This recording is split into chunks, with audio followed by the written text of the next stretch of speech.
Kapten yang memimpin 800.000 tentara kerajaan ini tidak berani memakan cumi-cumi. Pada saat ini, Yazawa secara khusus buatkan dia makanan. Adalah semangkuk irisan cumi. Hanya melihat kapten mengangkat sepotong cumi, mulai gemetar berpikir, ini bukan cumi. Tangannya gemetar begitu banyak. Tetapi akhirnya dia masih tidak berani memakan. Ternyata, pada pagi itu, kapten datang ke warung ini. Mengatakan dia akan bertemu seorang gadis. Tetapi ayah gadis itu adalah penjual cumi-cumi. Sedangkan dia sangat takut makan cumi. Oleh karena itu, Yazawa memutuskan untuk membantunya mengatasi ketakutan ini. Pada malam itu, sengaja menempelkan iklan cumi. Tapi pria tua Edwin dan Nikolaus juga menemani kapten.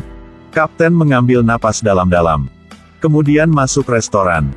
Senke segera bilang dengan dia, Yazawa, karena dia pada malam ini akan ada pertunjukan yang sangat istimewa. Pasti membuat dia suka makanan cumi. Saat ini, Edwin berbalik untuk mengatakan, kalau gitu kita datang untuk mendukungnya ya. Membantu dia menguatkan semangat. Nikolaus setelah dengar langsung bilang, tidak usah kok. Apakah kamu sudah makan cumi? Bicara omong kosong. Apakah aku orang yang seperti itu? Pada saat ini, Senke segera memberikan kepada kapten makanan yang pertama. Irisan cumi. Kapten tidak berani makan sedikit pun. Hal ini membuat pria tua Edwin senang. Dengan cepat ambilkan untuknya. Dia makan sepotong. Dalam sekejap mata, wajahnya benar-benar berubah. Benar-benar sangat enak. Ini seperti mie di dalam mulut. Jika mengunyahnya dengan baik, itu cumi lagi. Ini sangat cocok dengan anggur putih. Rasanya luar biasa. Pada saat ini, Senka bilang, Pak Edwin, ini yang khusus disiapkan untuk kapten. Kenapa begitu? Sayang sekali jika membuangnya. Bilang saja jika kamu menggunakannya. Saat ini Yazawa lihat kapten tidak berani makan cumi. Jadikan masakan buat dia cumi tapi tidak seperti cumi. Hanya lihat Yazawa potong cumi menjadi potongan-potongan kecil. Lalu cincang untuk membuat isiannya. Kemudian gunakan sendok untuk menyendok setiap bagian. Dan memasukkannya ke dalam wajan berisi minyak panas untuk menggoreng. Ketika bagian luarnya berwarna keemasan, mulai mengeluarkannya. Tapi kapten juga tidak bisa makan. Pria tua Edwin lagi mencuri makanan. Makan ini aja. Cobalah dengan cumi rebus dengan jahe. Kapten meringis, menatapnya dan ingin menyerah. Pria tua Edwin lagi bilang, enak sekali. Kalau gitu mari coba cumi dengan kecap ini. Tidak bisa. Enak sekali. Tak ada cara lain. Yazawa langsung membuat cumi goreng. Kelihatannya sangat enak. Tapi masih tidak bisa. Benar-benar enak sekali. Hal ini membuat Nikolaus menjadi gila. Apakah kamu datang ke sini untuk makan? Yazawa benar-benar runtuh. Berapa banyak hidangan lezat tapi tidak bisa makan. Pada saat ini, kapten dengan cepat menghiburnya. Bukan kamu masak tidak enak. Tapi aku sangat takut cumi. Dengar kata itu semua orang terdiam. Apa yang sudah terjadi padanya? Ternyata kakek kapten pernah menceritakan sebuah kisah bahwa pada tahun itu ketika kakeknya pergi memancing. Di tengah jalan, tiba-tiba menemukan bahwa air laut tidak lagi biru. Tetapi berubah menjadi putih. Setelah melihat lebih dekat, itu adalah kawanan cumi. Ia sedang menarik perahu mereka. Hal ini membuat kapten yang masih muda terobsesi. Setelah mengatakan itu, dia menunjukkan kepada mereka bekas luka di tangannya. Mengatakan bahwa ini juga disebabkan oleh cumi. Mengatakan bahwa sekali di medan perang, tiba-tiba melihat ujung helm musuh. Benda itu secara tidak sengaja terlihat seperti cumi. Ketika ragu-ragu, dia terluka karena tebasan lawan. Saat ini, Yazada masih merasa kurang puas. Segera tunjukkan Kapten Cumi. Apa yang begitu menakutkan tentang ini? Benda ini benar-benar tidak menakutkan. Ini semuanya cuma saja. Kakak, cumi-cumi yang kita makan semuanya sebesar itu. Pada titik ini, Kapten tercengang. Dia menunjuk ke piring cumi goreng dan berkata, bukankah ini hanya tentakel? Astaga! Ini dibuat dengan tubuh cumi-cumi. Pada saat ini, pria tua Edwin angkat bicara. Kakekmu mengolok-olokmu aja. Apakah kamu menganggap hal-hal ini benar? Sekarang Kapten telah sepenuhnya mengerti. Dia bilang dengan Yazawa. Dapatkah aku mencoba lagi? Jadi Yazawa membuatkan dia makanan lagi. Bola cumi goreng. Kapten menggigit dengan gemetar. Lalu menggunakan seluruh kekuatannya untuk mengunyah beberapa potong. Semakin banyak mengunyah, semakin enak. Enak banget. Lalu dia mencicipi cumi rebus jahe. Enak banget. Lalu dia makan cumi goreng. Benar-benar enak. Akhirnya dia menyesap bir lagi. Ah, keren. Hebat. Seruannya membuat semua orang senang. Edwin masih ingin tambah makan. Sudah cukup. Dia tidak hanya berani makan cumi-cumi. Dia bahkan bisa menikah. Keesokan harinya, Kapten memasuki kapal pernikahan.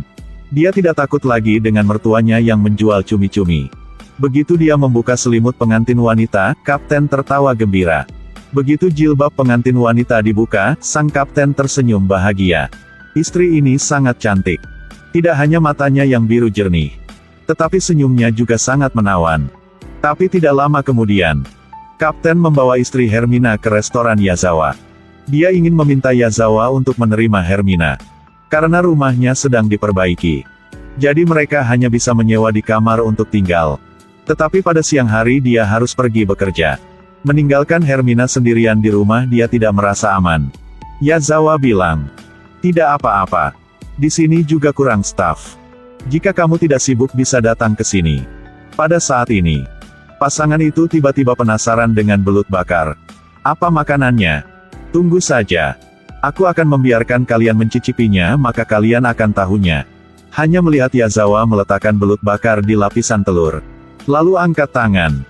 Agar lapisan telur menutupi belut bakar. Tunggu sampai matang, potongnya kecil-kecil. Begitu saja telur gulung belut bakar selesai. Hermina menarik napas. Baunya sangat enak. Dia buru-buru mencicipi sepotong. Semua orang menatapnya dengan mata penuh harap. "Kapten, masakan belut ini enak banget." Pada saat ini, Kapten juga mengambil sepotong. Menggigitnya. Telur dan belut bakar meleleh di mulutnya. Ini apa sih? Kenapa enak begitu? Kalau kamu mau jual belut ini, makanan ini pasti menjadi panas. Jangan pikir begitu. Karena telur gulung belut bakar ini, banyak orang ingin memakannya, makanan lainnya juga tidak laku. Kemudian hidangan belut ini akan menyerbu seluruh meja. Saat ini, tiba-tiba Hermina berpikir ide yang berani. Hanya beberapa hari kemudian, di luar pintu antrian panjang orang. Ternyata ide menghasilkan uang Hermina adalah masak belut jadi makanan. Lalu jual nasi belut bakar di depan restoran. Begitu saja, hidangan belut tidak akan begitu dominan. Ide ini membuat pria gendut itu menangis kegirangan. Akhirnya bisa makan belut. Ini membuatnya sangat senang. Jualan Hermina seperti itu benar-benar jadi terkenal. Bahkan selebriti seperti Gernot atau Eleonora memesan nasi ini setiap hari. Kapten memuji istrinya karena sangat luar biasa. Hermina juga membuat satu set nasi untuk suaminya. Tetapi ketika dia membukanya, lelucon macam apa ini? Hanya nasi putih dan sup rebus. Mana daging belutnya? Ini membuat Senke dan Yazawa yang duduk di sebelahnya tertawa terbahak-bahak. Lihat apa yang ada di dalam nasimu. Ternyata daging belutnya tersembunyi di bawah nasi oleh Hermina. Yazawa katakan, ini disebut sebagai nasi belut. Cara membuat nasi ini sebenarnya cukup pilih-pilih. Sang kapten dengan cepat mencoba sepotong hidangan ini. Rasanya luar biasa. Senke membawakannya semangkuk sup.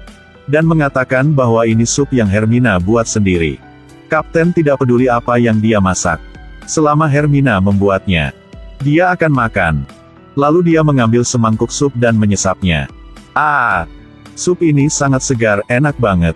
Saat ini dia berpikir, istri yang begitu lembut, sekelompok bawahan yang baik, bersama dengan minuman yang indah dan makanan yang lezat.